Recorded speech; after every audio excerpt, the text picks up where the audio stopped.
Buenas tardes, una nueva edición de Cambio del Sistema. El último programa fue levantado luego de ser aprobado, lo que supone una denuncia. Les recuerdo que quienes no lo vieron, lo encuentran en odice.com @el grano del sistema. Y los textos del blog reconquistatv.blogspot.com y una vez con allí contenidos programas. Para ese programa no incluyo videos y cito la fuente que corresponden a sitios que están en Google. En el blog, si cuando entran al blog, entran en links, videos, y ahí tienen el link en Odise del programa levantado. Reitero, no voy a incluir videos para que no me bombardeen por ese lado y voy a citar las fuentes de lo que voy a decir que corresponden a sitios que están en Google. Reitero esto. Bueno, esto lo escribió Thierry Meyssan de la red Voltaire. Cambio de paradigma en Palestina. El sangriento conflicto iniciado en la Palestina geográfica se produce luego de 75 años de reclamos igualmente sangrientos. A la luz del derecho internacional, los palestinos tienen derecho, tanto como el deber, de oponer resistencia a la ocupación israelí. Los israelíes, por su parte, tienen igualmente derecho a responder a la agresión. Al mismo tiempo, nosotros tenemos toda la responsabilidad de ayudar a resolver las injusticias que sufren las dos partes, lo cual no quiere decir que apoyemos las crueldades y venganzas que cometen algunos individuos de ambos bandos. Por otro lado, el apoyo que merecen los pueblos palestinos e israelíes no debe conducir a la impunidad de sus dirigentes respectivos por los crímenes que hayan cometido, como tampoco debe traducirse en impunidad para las potencias que los manipulan. El Medio Oriente es un universo inestable, donde numerosos grupos se enfrentan entre sí para tratar de sobrevivir. De manera muy simplista, en Occidente se cree que la población de esta región se compone de judíos, cristianos y musulmanes. Como siempre, la realidad es mucho más compleja. Cada una de las religiones que existen en el Medio Oriente se compone a su vez de una multitud de denominaciones muy diversas. Por ejemplo, los occidentales están conscientes de que en Europa y en el Magreb los cristianos pueden ser católicos, ortodoxos o protestantes. Pero en el Medio Oriente hay decenas y decenas de iglesias diferentes y lo mismo sucede entre los judíos y los musulmanes. Cada vez que una de esas piezas modifica su posición, todos los demás grupos se ven obligados a reposicionarse. Pues por eso que quienes en algún momento fueron aliados quizá podrían convertirse en los enemigos de mañana, mientras que los enemigos de hoy quizá fueron ayer aliados. A lo largo de los siglos, cada una de esas partes ha sido alguna vez tanto víctima como verdugo.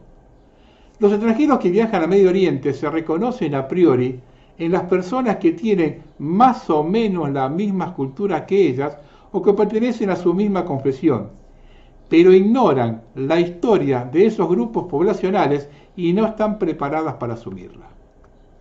Si realmente queremos promover la paz, no debemos escuchar únicamente a aquellos de quienes nos sentimos más cercanos. Tenemos que admitir que la paz exige que se solucionen no solo las injusticias que causan sufrimiento a nuestros amigos, también hay que hacer desaparecer las injusticias que hacen sufrir a nuestros enemigos. Pero eso no es lo que hacemos espontáneamente. Por ejemplo, en Francia, hace meses que oímos única y exclusivamente el punto de vista de ciertos ucranianos en contra de los rusos, el punto de vista de algunos armenios sobre los azerbaiyanos, y en este momento solo oímos el punto de vista de ciertos israelíes frente a los palestinos. Tampoco debemos olvidar que entre las múltiples fuentes de información que utilizamos como referencia, tenemos que distinguir las que defienden sus intereses materiales inmediatos, las que defienden su patria y las que defienden principios.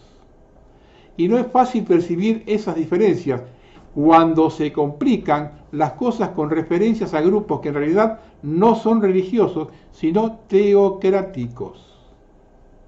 Los teócratas no defienden ningún principio superior, lo que hacen es utilizar una jerga religiosa para vencer. Después de dejar sentados estos principios básicos, pasemos ahora a los hechos. Hamás palestino atacó a Israel el 7 de octubre de 2023 a las 6 de la mañana, o sea, en ocasión del 50 aniversario de la guerra de octubre del 73, conocida en Occidente bajo la denominación israelí de guerra de Yom Kippur. En 1973, Egipto y Siria iniciaron un ataque sorpresivo contra Israel para ayudar a los palestinos. Pero el gobierno de Israel, puesto sobre aviso por la monarquía jordana y respaldado por Washington, logró derrotar a los ejércitos árabes. El entonces presidente egipcio Anwar al-Sadat traicionó a los árabes y Siria perdió el Golán.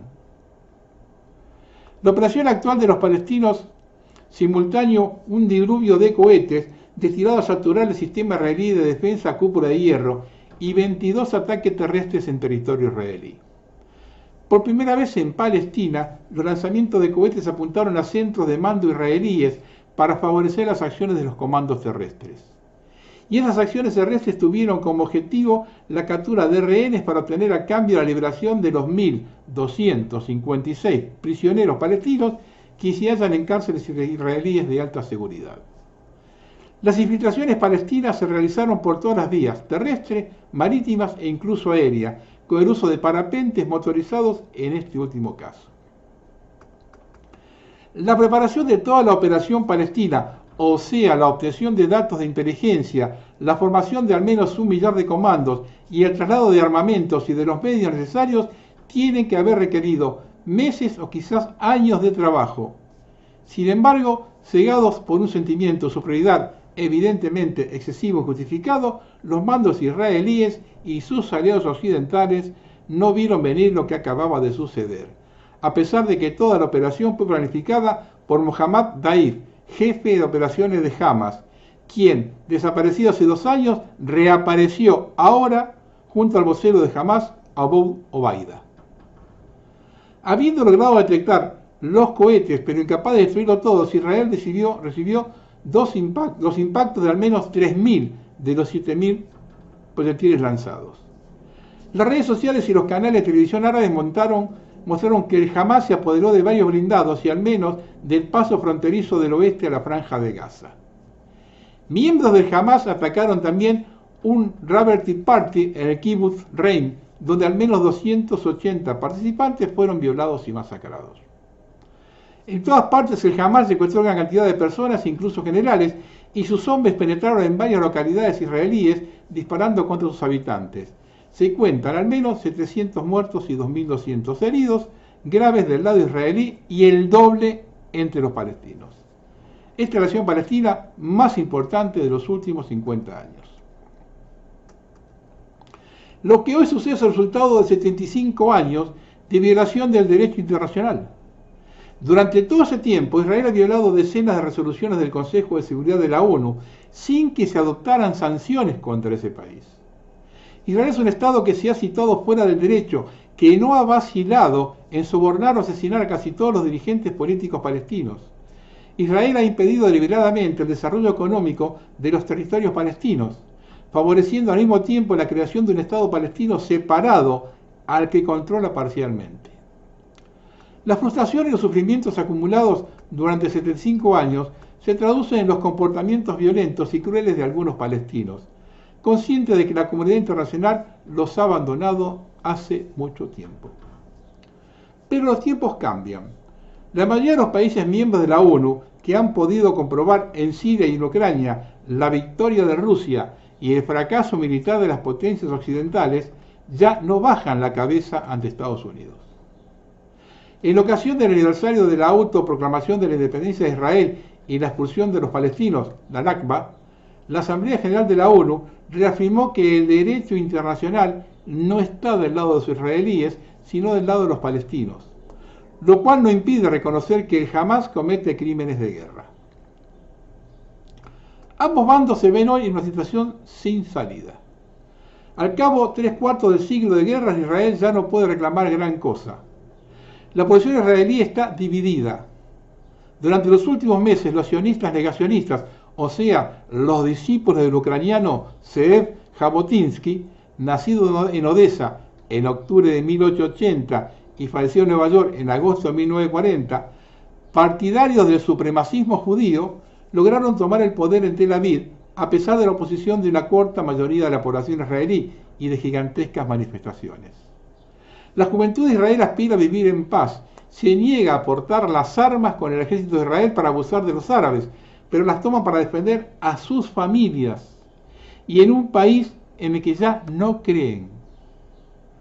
A la luz del derecho, los palestinos han conformado un Estado que ahora tiene estatus de observador en Naciones Unidas. Al morir su líder histórico, Yasser Arafat, Mahmoud Abbas fue electo presidente de ese Estado después de la victoria de Hamas en las elecciones legislativas de 2007 y ante la imposibilidad de lograr que Occidente aceptara un gobierno del Hamas, los palestinos lucharon entre sí en una guerra civil. Como resultado de aquel conflicto fratricida, Cisjordania vive bajo el gobierno de Al-Fatah, el partido laico creado por Yasser Arafat. Pero Mahmoud Abbas y sus más cercanos colaboradores reciben financiamiento de Estados Unidos, de la Unión Europea y de Israel, mientras que la Franja de Gaza es gobernada por el Hamas, la rama palestina de la Hermandad Musulmana. Los gobernantes de Gaza son individuos que no ven en el Islam una forma de espiritualidad, sino un arma de conquista. Son asalariados principalmente del Reino Unido, de Qatar, de Israel, de Turquía, Irán y la Unión Europea. Estos dos bandos palestinos han bloqueado la realización de nuevas elecciones durante los últimos 16 años. Sus dirigentes viven en un lujo que contrasta con las condiciones de miseria que caracteriza la situación de su pueblo. En el momento de su creación, el Hamas estaba financiado por el Reino Unido y tuvo el apoyo de los servicios secretos de Israel, deseoso de utilizarlo para debilitar el movimiento creado por Yasser Arafat. Asesinaron después al líder religioso del Hamas, el jeque Hassin, y más tarde utilizaron de nuevo el Hamas para eliminar a los dirigentes de la resistencia palestina marxista. En Siria, hombres del Hamas, guiados por agentes del Mossad israelí y por yihadistas de Al-Qaeda, atacaron en 2012 el campamento palestino de Yarmouk, al principio de la guerra contra la República Árabe Siria. Ahora, en 2023, el Hamas lucha nuevamente contra Israel, su aliado de ayer. Muhammad Daif se dio a conocer como fundador de las brigadas Is ad-Din al-Qassam. Como todos los miembros de la Hermandad Musulmana, este personaje es un supremacista islámico. Las brigadas que creó Daif llevan el nombre de Is al-Adin al-Qassam, alguien que nació en 1882 y murió en 1935, quien se opuso al mandato francés en el Líbano y al mandato británico en Palestina. A pesar de su antisemitismo, no está relacionado con el antiguo mufti de Israel, de Jerusalén, Amin al-Husseini, quien fue aliado de los nazis. En 2010, Mohammad Daif escribía: la brigada Is al-Adin al-Qassam están mejor preparadas para continuar nuestra vía exclusiva, donde no hay alternativa, y esa vía es el camino de la yihad y la lucha contra los enemigos de la nación y de la hermandad musulmana. Decimos a nuestros enemigos: ustedes marchan por el camino de la extinción, y Palestina seguirá siendo nuestra, incluyendo Jerusalén. Al-Aqsa, la mezquita, su ciudad y sus pueblos del mar Mediterráneo, el río Jordán de norte al sur. Ustedes no tienen derecho ni una sola pulgada de esto. Mohammad Daif no es un militar, sino un especialista en tomas de rehenes. El objetivo de su operación no es liberar Palestina, sino capturar rehenes. Mientras la salud del presidente Mahmoud Abbas se debilita, Al-Fatah está dividido en tres facciones militares. La facción de Fatih al-Ardad, el jefe de la Seguridad Nacional. La de Muhammad Abdey Hamid Issa, alias Lino, jefe del grupo Kiaf ad-Musalah, la lucha armada, que es parte de la corriente de Mohamed Alian, ex jefe de inteligencia palestina que asesinó a Yasser Arafat, y que hoy cuenta con el apoyo de Emiratos Árabes Unidos. y la facción de Muammar Gaddafi, que se ha acercado a Hamas, a Qatar, a Turquía y a Irán después de haber sido el jefe militar de Al-Fatah.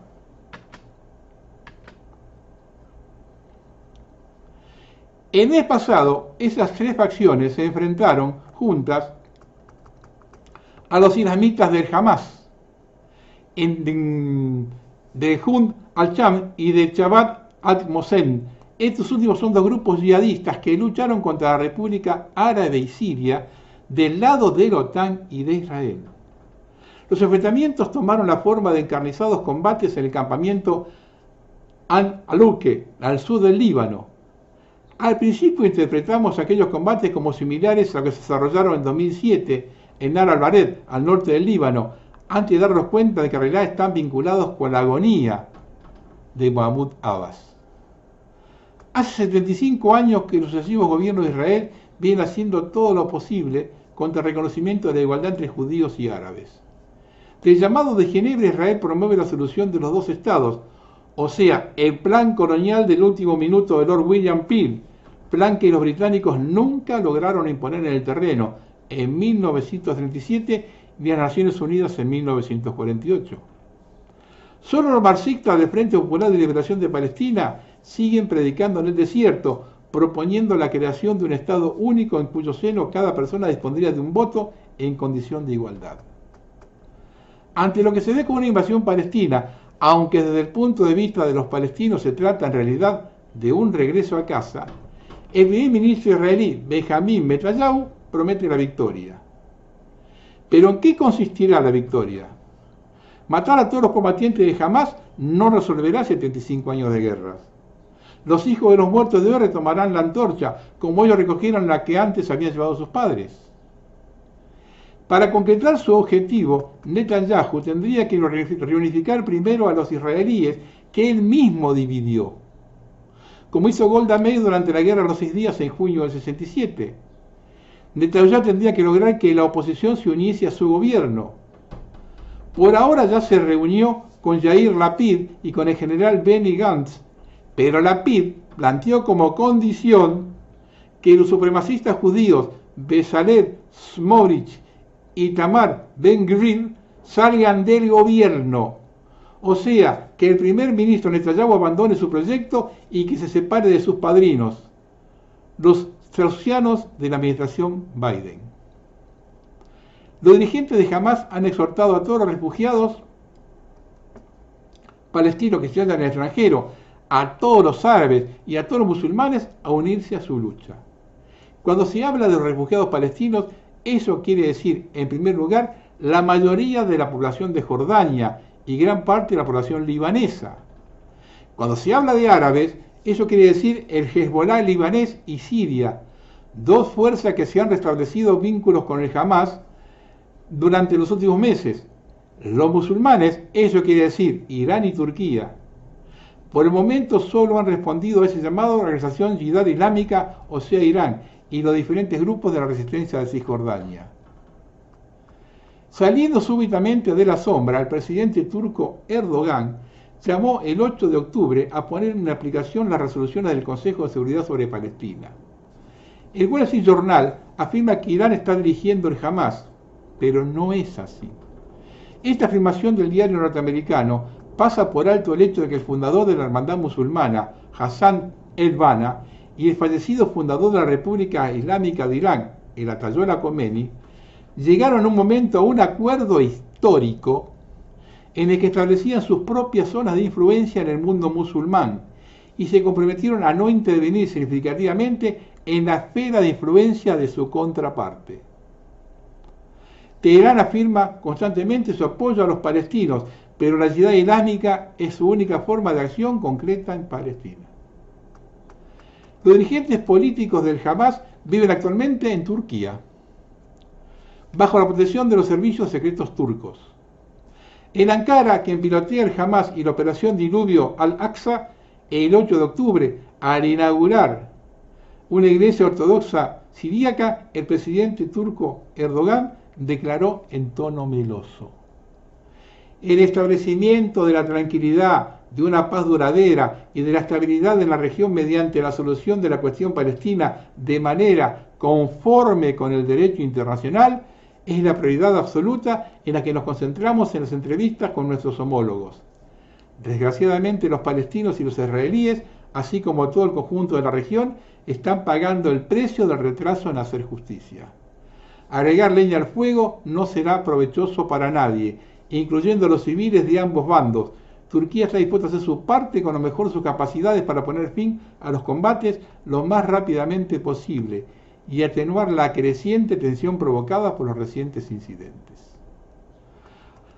Ankara, capital de Turquía, ha optado por desatar esta nueva guerra justo después del fin de la República de Artsaj en Azerbaiyán y mientras envía material militar a Rusia, burlando las medidas coercitivas unilaterales de Estados Unidos. Eso hace pensar que los diplomáticos turcos ya no temen a Washington, a pesar de que Estados Unidos trató de asesinar al presidente Erdogan en 2016.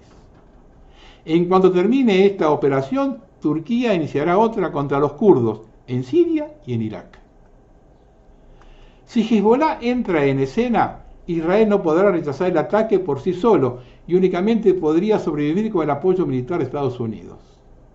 Pero la opinión pública norteamericana ya no apoya a Israel y el Pentágono carece ahora de los medios que necesitaría para defenderlo, lo cual es una de las tantas consecuencias de la guerra de Ucrania. Estados Unidos ya no logra fabricar suficientes municiones para sus aliados ucranianos. Incluso ha tenido que recurrir a las reservas almacenadas en Israel. Ya vació sus arsenales. Durante las primeras horas del conflicto, Hezbollah lanzó algunos cohetes hacia las granjas del Sheba, en territorio libanés, en disputa entre Líbano e Israel, mostrando así su apoyo a la resistencia palestina, según la retórica de la llamada unidad de los frentes. Pero Hezbollah no entró en guerra porque desconfía de Hamás, al que tuvo que combatir en Siria, cuya ideología no comparte. Todos los dirigentes occidentales han asegurado que condenan los actos terroristas del Hamás y que apoyan a Israel.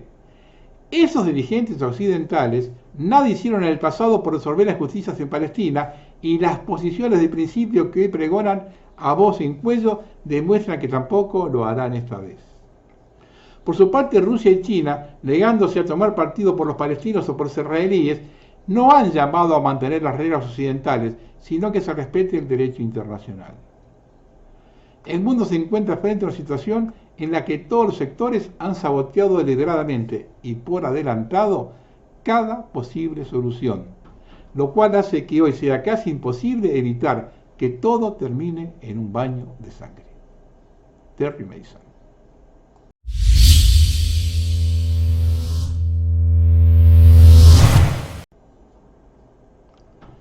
Esto lo publicó Slide News, lo recopiló Tierra Pura.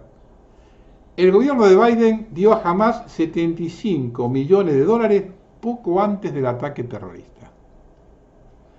La administración del presidente demócrata Joe Biden dio a Hamás 75 millones de dólares a principios de octubre, pocos días antes de que el grupo lanzara un ataque contra Israel y después de enterarse de que un ataque terrorista era inminente. La ayuda se aprobó en un movimiento silencioso que pasó por alto el ostrucianismo republicano. El secretario de Estado de Estados Unidos, Anthony Blinken, aprobó la liberación de dólares en fondos para la Gaza controlada por Hamás apenas unas horas antes de que los fondos fueran distribuidos en otros lugares.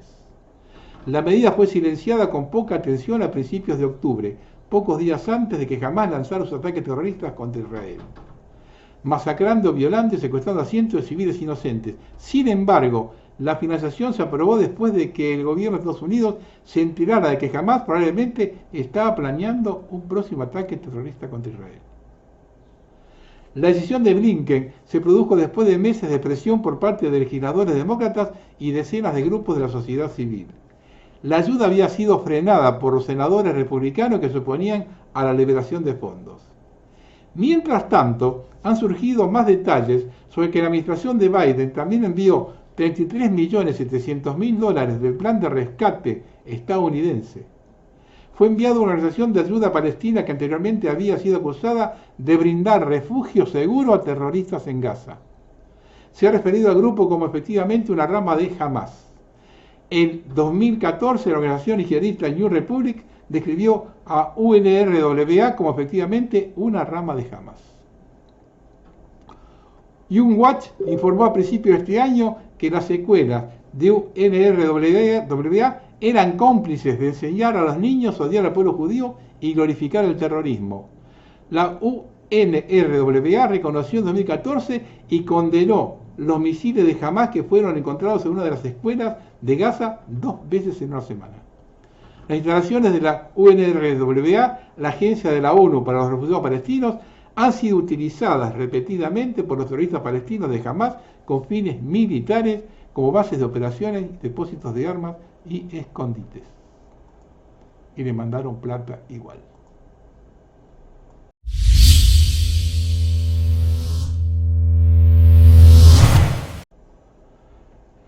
Esto lo publicó Hugh Rockwell. Guerra de Israel, una serie de historias que salieron mal. Hay algunas irregularidades peculiares que comienzan a surgir a medida que intentamos analizar hacia dónde se dirige la guerra entre Israel y Palestina a partir de aquí. La ayuda a Palestina fue una construcción de Obama, revertida por Trump y restablecida por Biden. ¿Implica esto que se había planeado un enfrentamiento durante años? Egipto advirtió a Israel 3 o 4 días antes del ataque y no hicieron absolutamente nada para prepararse. Eso es exactamente lo que sucedió cuando nuestra distinguida inteligencia dejó caer la pelota a pesar de las advertencias antes del 11 de septiembre. Al cartel le gusta poner las mismas reposiciones una y otra vez. El gobierno declara absolutamente ninguna incursión estadounidense en la guerra. Sin embargo, el Departamento de Defensa de Austin anunció que hay 2 buques de guerra frente a la costa y que se había llamado a filas a los marines. Human Rights Watch, que es una ONG de Soros, condena los ataques de Israel por violar el derecho internacional contra civiles. Netanyahu está arrojando azufre blanco sobre Gaza y parece estar funcionando como lo haría un androide. Israel ha matado y herido a varios corresponsales de guerra, incluidos los de Reuters, y parece no importarle. Además, Netanyahu mató sin remordimiento a 11 trabajadores por la paz de la ONU, y la ONU denuncia los crímenes de guerra de Israel. Blinken admite en las noticias nacionales que financiar a Irán significa financiar a Hamas, desafortunadamente. Pero es probable que Blinken sea quien negoció el intercambio de 5 norteamericanos por 3 iraníes y el descongelamiento del dinero retenido a través de un acuerdo comercial entre Corea del Sur e Irán. Un contrato, y es probable que Qatar se haya negado a ser parte de la violación de dicho contrato. Yo veo 3 posibles explicaciones. Una, que Netanyahu se ha vuelto rebelde y está loco. 2, el Israel de Rothschild posee el 93% de la tierra de Israel y la rienda a los asentamientos, y el nuevo protegido de Soros, Pierre Omidyar, estén discutiendo. Y la tercera, que Netanyahu es inteligencia artificial. El buen jockey de escritorio Austin ha declarado que Estados Unidos puede manejar fácilmente 2 guerras, Ucrania e Israel, a través de la financiación, armas y ayuda. El hecho es que el banco estuviera en quiebra con Ucrania hace que la declaración parezca un poco como si los memorándums no se enviaran por correo electrónico a todos, y por lo tanto tenemos un problema, Houston. Las historias no concuerdan. Sabemos que nuestras armas están agotadas, sabemos que nuestras arcas están secas, sabemos que nuestra mano de obra y nuestra inteligencia están mal equipadas, y tenemos un presupuesto temporal. Con la llegada de Jim Jordan, un acuerdo demócrata con McCarthy no es tan probable. La elección demócrata fracasó y Jim Jordan toma el relevo. Maldita sea. Por supuesto, podrían utilizar la frase: tenemos que financiar nuestra lucha militar contra los terroristas nazis. Sí, Hamas ya no es Hamas. Han sido promovidos a ISIS nazi Hamas. Como si esta referencia alimentara aún más las respuestas de ira. Algo anda mal. El fin de Blinken de su viaje a Qatar para apuntalar los $6.000 millones en fondos para Irán fue anunciado como un gran éxito, hasta que un día después Qatar anunció que cortaría todas las exportaciones de petróleo si se lanzaba una guerra terrestre en Gaza. Curiosamente, los principales socios exportadores de petróleo de Qatar incluyen Japón, Singapur, China, Corea del Sur y Tailandia, ninguno de los cuales tiene nada que ver con la guerra de Israel, pero podría obligar a estos países a tomar partido. Lo que más preocupa es China. Creando el telón de fondo para la propuesta de la Tercera Guerra Mundial que está poniendo Blinken tan nervioso, ojos saltones, etc. Otro acontecimiento más. Justo después de salir de Qatar, Blinken viajó a Colombia y Perú y Chile, alegando que estos países son la fuente de nuestra frontera fuera de control. ¿Qué quiso decir con eso? De estos tres países, el denominador común singular es que todos exportan el petróleo a China. Por lo tanto, Blinken sabía que Qatar haría la declaración de embargo de petróleo y está tratando de apuntalar y reponer el petróleo de Qatar para China con petróleo sudamericano, para que China no se ponga del lado de Palestina.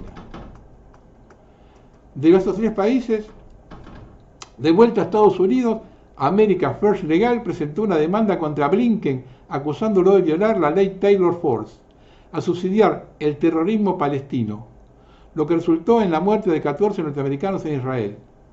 Esto puede ser una posible pena de muerte. Irán es un aliado de Qatar. Cualquier ataque contra Irán incendiaría Arabia Saudita y Qatar. Ambos han recibido abundantes armas estadounidenses durante años. Poner a todo Occidente en la alerta máxima y parpadean la línea.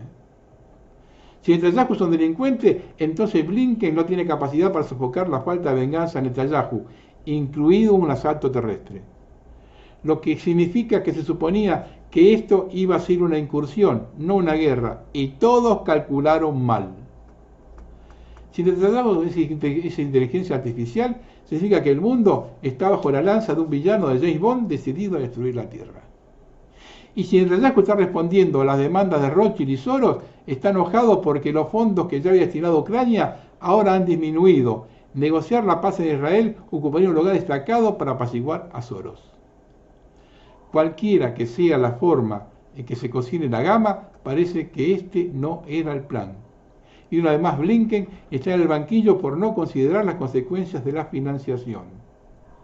A Soros le importaría un carajo si todas nuestras tropas murieran por estar superadas en armas. Solo quiere que el dinero siga fluyendo hacia Ucrania. ¿Por qué? Porque Ucrania era el centro de todo el tráfico y el blanqueo, dinero, niños, órganos, esclavos, droga, etc. Y Rusia hizo una enorme mella en esa fuente de ingresos.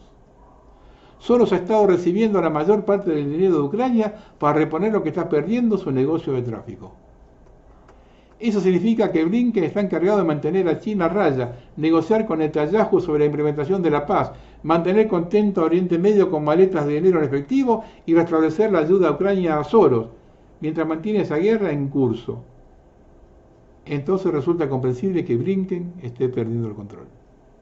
Mientras tanto, Putin se ha ofrecido a intervenir y mediar en una solución duradera de dos estados separados que restablezcan las fronteras adoptadas por Israel antes de 1967. La ONU está de acuerdo con Putin. Esto sabe qué es Alicia en el País de las Maravillas.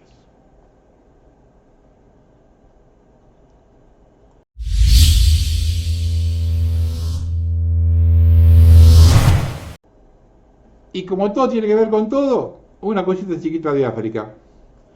Para que observen la relación entre una y otra, Sudán informó que se produjo un tiroteo entre mercenarios ucranianos y combatientes de las Fuerzas Armadas sudanesas en la base militar de Wadi Seidna, en Jartum.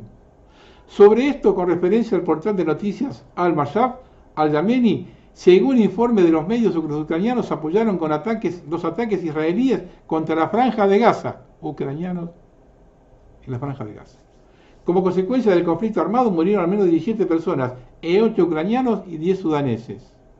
El incidente confirma la presencia de fuerzas ucranianas en la base aérea de Wadi Seidna en Sudán.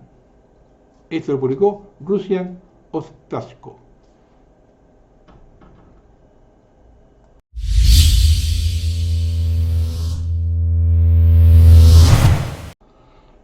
Esto me lo vio un oyente. Lo primero que salta a la vista cuando se leen o escuchan reportes es el uso del término terrorista como una de las referencias centrales para encuadrar el tema. Varias precisiones caben aquí. Urge de distinguir entre el conflicto, sus causas y los métodos de lucha. Toda vez que nos encontremos con actos de terrorismo deberíamos reconocer un estado de conflicto no necesariamente asimilable a la figura jurídica de la guerra, pero estado de conflicto al fin. Cuando se reporta sobre el terrorismo, se debería establecer en el marco de qué conflicto se encuadra y cuáles son sus razones. Esto permitiría distinguir entre causas justas, por ejemplo, y métodos reprobables, no invalidando ni eclipsando lo segundo y lo primero. 2. No solo hay un abuso en el sentido del punto 1, sino que también se emplean mal los términos terrorismo y terrorista para abarcar situaciones que no corresponden.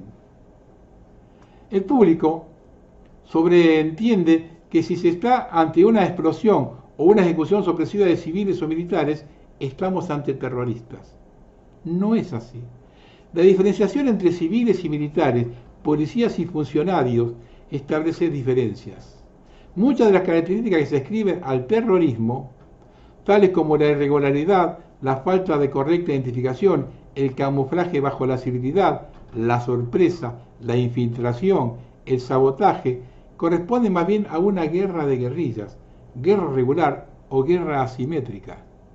Si este asesino objetivos militares, policiales o de funcionariado, que habría encuadrarla en esa figura, reservando la categoría de terrorista a los actos u organizaciones que se centren en blancos civiles, o que no tengan en cuenta los daños colaterales sobre los mismos.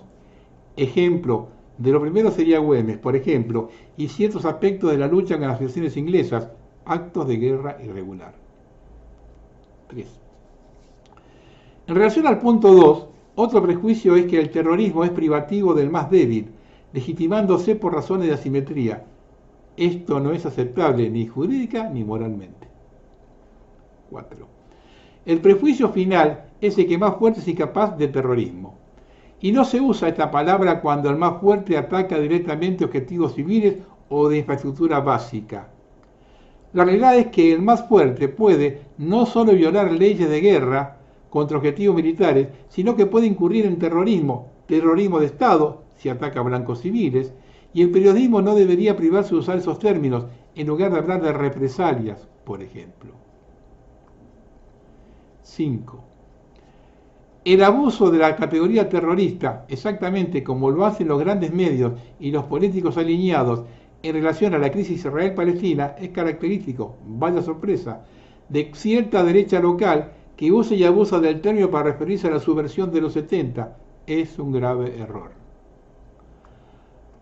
Al obviar el conflicto y sus razones por negligencia, legitima los objetivos de la subversión, porque el problema era que usaba métodos terroristas, no su causa.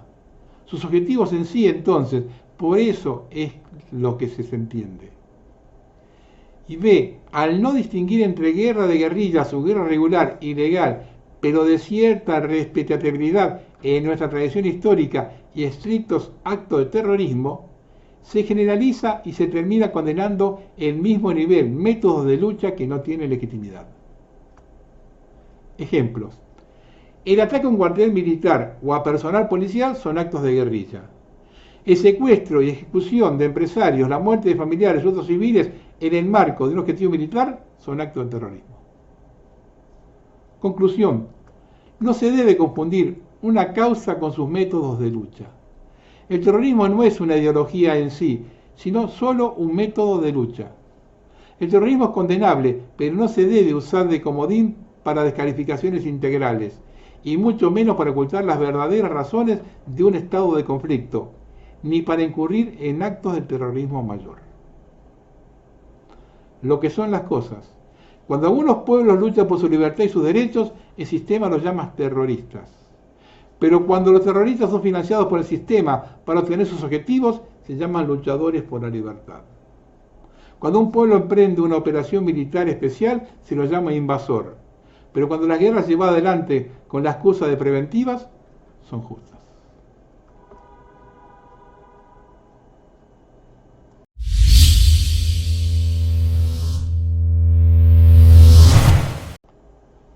terminar.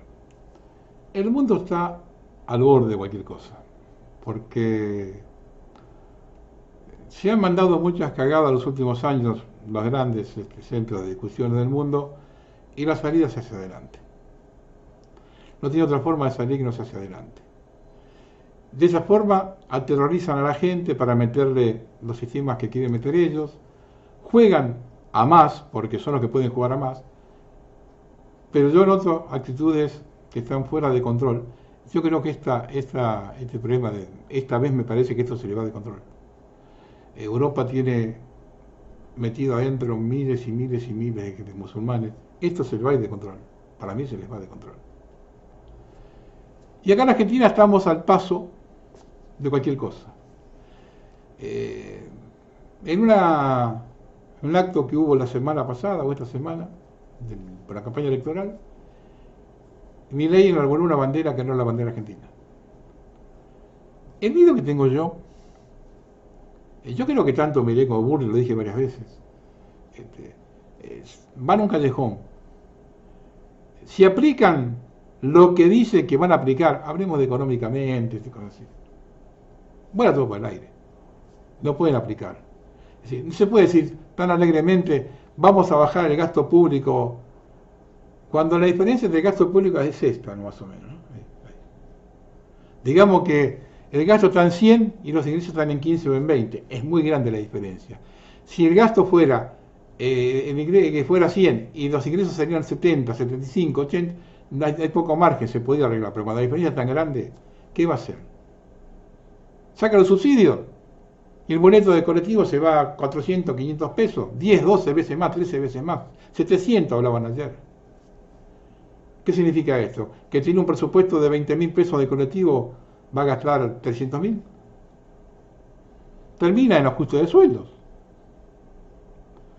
Entonces, en ese callejón sin salida, entran. Con Massa, la cosa más lenta. Yo siempre dije lo mismo. Es cuestión de tiempo entre ellos. ¿Sí? Porque cuando dije hablé siempre del cáncer y el ataque al corazón, con Milei o Burri vamos al ataque al corazón y con Massa vamos al cáncer. El miedo que tengo yo